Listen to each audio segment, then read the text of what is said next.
The two diesels surveyed the shed.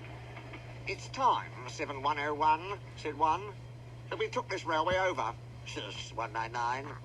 It's their railway, after all." "Not for long," persisted 199. "Our controller says steam engines spoil our image." "Of course we do," snapped Duck. "We show what frauds you are. Call yourselves engines? If anything happens, you care nothing for your train. You just moan for a fitter. We bring it home, if only on one cylinder." "Nothing," boasted 199, "ever happens to us. We are reliable." Vulgar noises greeted this. "How rude," said 199. "You asked for it," growled 7101. "Now shut up." Next day, Henry was rolling home tender first. "I'm a failed engine," he mourned. "Lost my regulator. Driver says it jammed wide open, and he can't mend it till I'm cool. However," he went on, "I've got steam, and driver can use my reverser. But it would happen after Duck fooled me with those tenders. Now they'll laugh at me again." He reached a signal box and stopped, whistling for a road. Opposite the box, on the up line, stood Diesel 199 with a train of oil tankers. Worse and worse, thought Henry. Now old Reliable will laugh at me too. The signal man came out. "For pity's sake, take this spam can away. It's failed. The Limited is behind. He does his wail for his fitter." "Spam can?" fumed 199. "Stow it," snapped the signalman, "or I'll take my tin opener to you. Now then." 199 subsided at this dreadful threat, and Henry pulled the train out of the way. The diesel didn't help. He just sulked. The Limited rushed by with a growl and a roar. Henry gave a chuckle. "Look, spam can," he said. "There's your little pal." The diesel said nothing. He hoped 7101 hadn't noticed.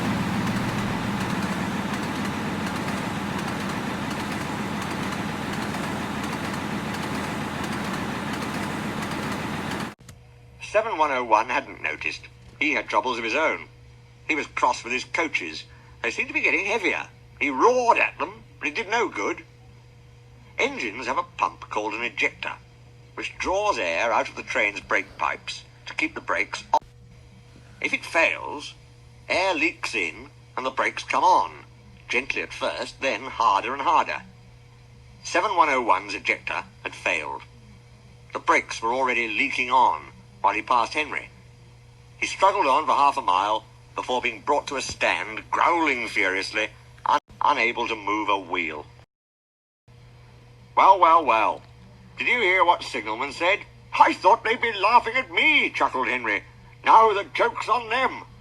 "Moving two dead diesels and their trains," said his driver thoughtfully. "That's no joke for a failed engine. Do you think you can do it?" "I'll have a good try," said Henry with spirit. "Anyway, 7101's better than old spam can. He did try and shut him up last night." "Come on then," said his driver. "We mustn't keep the passengers waiting." "Get moving, you!" Henry puffed the sulky diesel into motion and started to the rescue. Henry gently buffered up to the express. While the two drivers talked, his fireman joined his front brake pipe to the coaches. "It's better than we thought, Henry," said his driver. "The diesel can pull if we keep the brakes off. So the only weight we'll have is spam can's goods." "Oh," said Henry. "That's a mercy." He was, by now, feeling rather puffed. "Poop, poop, poop, poop. Are you ready?" tooted 7101. "Peep, peep, peep, peep. Yes, I am," whistled Henry. So with 7101 growling in front and Henry gamely puffing in the middle, the long cavalcade set out for the next big station. Donald and Flying Scotsman were waiting. They cheered as Henry puffed past. He braked the coaches thankfully. Spam can and the tankers trailed far behind. The passengers were bees, but the fat controller told them about Henry, so they forgot to be cross and thanked Henry instead. They called him an enterprising engine and took his photograph. They were thrilled, too, when Flying Scotsman backed down on their train. If the guard hadn't tactfully shooed them to their coaches, the train would have started later than ever. Donald took the goods. "Return 199 to the other railway," ordered the Fat Controller.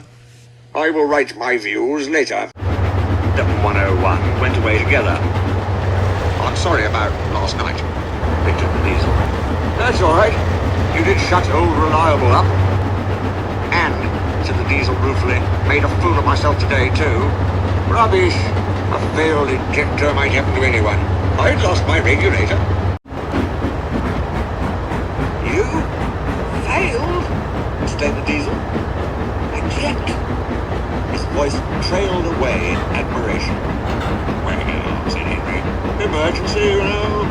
Trains must get through."